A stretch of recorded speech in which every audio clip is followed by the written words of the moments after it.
അപ്പോസ്തലപ്രവൃത്തി 20:24 എങ്കിലും ഞാൻ എൻ്റെ പ്രാണനെ വിലയേറിയതായി എണ്ണുന്നില്ല. എൻ്റെ ഓട്ടവും ദൈവകൃപയുടെ സുവിശേഷത്തിന് സാക്ഷ്യം പറയേണ്ടതിന് കർത്താവായ യേശു തന്ന ശുശ്രൂഷയും തികയ്ക്കണം എന്നേ എനിക്കുള്ളൂ. ഈ വചനം പൗലോസ് അപ്പോസ്തലൻ്റെ ഒരു പ്രഖ്യാപനമാണ്. ജീവിതത്തിൻ്റെ മുമ്പിൽ തനിക്ക് മരണഭീഷണിയുണ്ട്, പീഡനങ്ങളുണ്ട്. അതിനെല്ലാം മുമ്പിൽ നിന്നപ്പോൾ ദൈവം തനിക്ക് നൽകിയ ദൗത്യം തികയ്ക്കണം എന്ന പ്രഖ്യാപനം. ഇന്ന് അനേകർ ദൈവം ഏൽപ്പിച്ച ദൗത്യം മറന്നുകൊണ്ടാണ് ജീവിക്കുന്നത്. എന്നാൽ ദൈവം അന്വേഷിക്കുന്നത് ദൈവം നൽകിയ ഓട്ടം തികയ്ക്കുവാൻ താല്പര്യമുള്ളവരെയാണ്.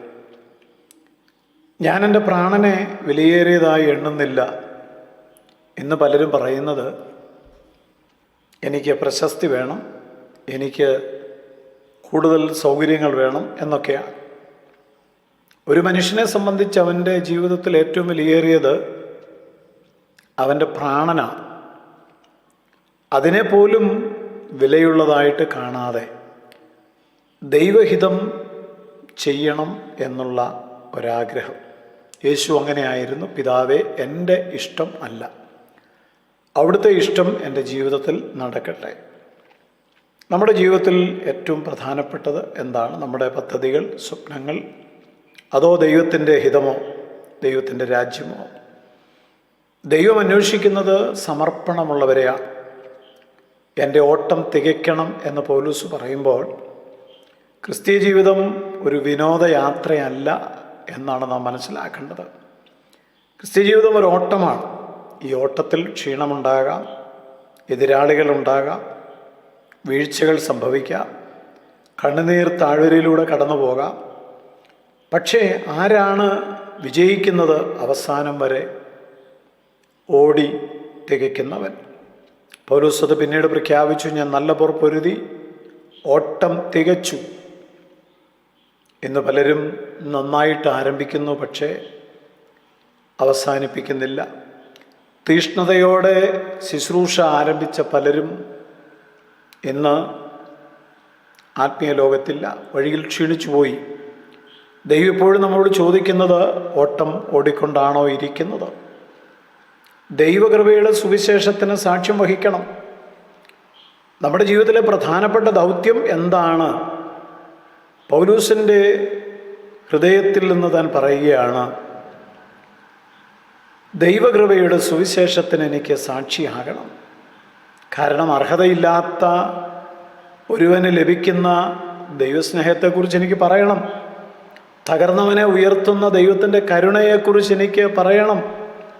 ഭാവിയെ മാനസാന്തരത്തിലേക്ക് നയിക്കുന്ന, അവനെ രൂപാന്തരപ്പെടുത്തുന്ന ദൈവശക്തിയെക്കുറിച്ച് എനിക്ക് പറയണം.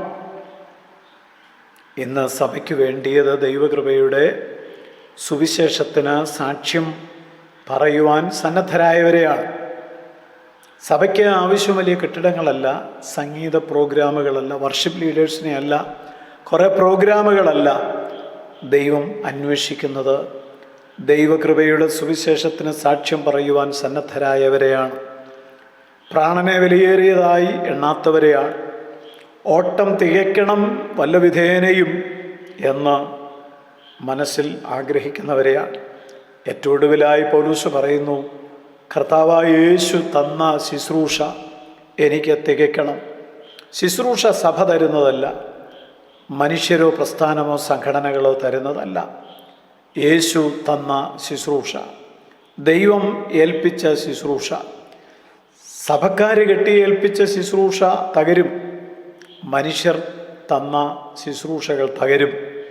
എന്നാൽ ദൈവം ഏൽപ്പിച്ച ശുശ്രൂഷയെ തടയുവാൻ മനുഷ്യർക്ക് കഴിയത്തില്ല. പിശാചിനെ നശിപ്പിക്കാൻ കഴിയത്തില്ല, ലോകത്തിന് മിണ്ടാതാക്കുവാൻ കഴിയത്തില്ല. ശുശ്രൂഷ തികയ്ക്കാതിരിപ്പാൻ 100,000 പ്രശ്നങ്ങൾ നമ്മുടെ ജീവിതത്തിൽ വരും. പൗലൂസിന് ദൈവം കൊടുത്ത ശുശ്രൂഷ, യേശു തന്ന ശുശ്രൂഷ താൻ തികയ്ക്കാതിരിക്കേണ്ടതിന് എന്തെല്ലാം പ്രശ്നങ്ങളാണ് ഉണ്ടായത്. പലവട്ടം അപകടങ്ങൾ, പൈതാഹം, പട്ടിണി, കള്ള സഹോദരന്മാരാലുള്ള ആപത്ത്, കാട്ടിലെ ആപത്ത്, കടലിലെ ആപത്ത്, അങ്ങനെ എണ്ണിയാൽ തീരാത്ത പ്രതിസന്ധികൾ ദൈവം ഏൽപ്പിച്ച ശുശ്രൂഷ തികയ്ക്കാതിരിക്കേണ്ടതിന് തനിക്കെതിരെ തിരമാലകൾ പോലെ ആഞ്ഞടിച്ചു. എന്നാൽ പൗലോസ് ദൈവകൃപയിൽ ആശ്രയിച്ചു. പരിശുദ്ധാത്മാവിൻ്റെ ശക്തി ദൈവം തന്നെ മേൽ പകർന്നു. ദൈവം തനിക്ക് തന്ന ശുശ്രൂഷ താൻ തികച്ചു. നമ്മുടെ ജീവിതത്തിലും ഈ സമർപ്പണം ഉണ്ടാകണം, ഈ ആഗ്രഹം ഉണ്ടാകണം. എനിക്ക് കർത്താവ് ഒരു ശുശ്രൂഷ തന്നിട്ടുള്ളത് തികയ്ക്കണം. ദൈവകൃപയുടെ സുവിശേഷത്തിന് എനിക്ക് സാക്ഷ്യം വഹിക്കണം. എൻ്റെ ഓട്ടം എനിക്ക് ഓടി തികയ്ക്കണം. അങ്ങനെ നമുക്ക് പ്രാർത്ഥിപ്പാനായിട്ട് കഴിയണം. ക്രിസ്ത്യ ജീവിതം ഒരിക്കലും ഉല്ലാസ നൗകയിലുള്ള യാത്രയല്ല. അതൊരോട്ടക്കളത്തിലെ ഓട്ടമാണ്. അത് പോർക്കളത്തിലെ പോരാട്ടം പോലെയാണ്. അത് സാക്ഷി ജീവിതമാണ്. ഈ തിരിച്ചറിവും വെളിപ്പാട് ദൈവം നമുക്ക് നൽകട്ടെ.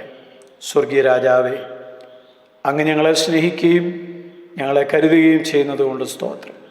ഞങ്ങൾക്ക് തന്ന ശുശ്രൂഷ തികയ്ക്കുവാൻ, ഞങ്ങളുടെ മുമ്പിലുള്ള ഓട്ടം ഓടി തീർക്കുവാൻ, ഞങ്ങൾ ക്രിസ്തുവിൻ്റെ സാക്ഷിയായിട്ട് ജീവിക്കുവാൻ കൃപ നൽകണം. യേശു ക്രിസ്തുവിൻ നാമത്തിൽ തന്നെ ആമേൻ. നിത്യജീവമൊഴികൾ നിന്നിലുണ്ട് പരനെ, നിന്നെ വിട്ടിട്ടടിയങ്ങളെങ്ങു പോയി വസിക്കും, നിന്നെ വിട്ടിട്ടടിയങ്ങളെങ്ങു പോയി വസിക്കും. നീയല്ലോ ഞങ്ങൾക്കുള്ള ദിവ്യ സമ്പത്തേശുവേ.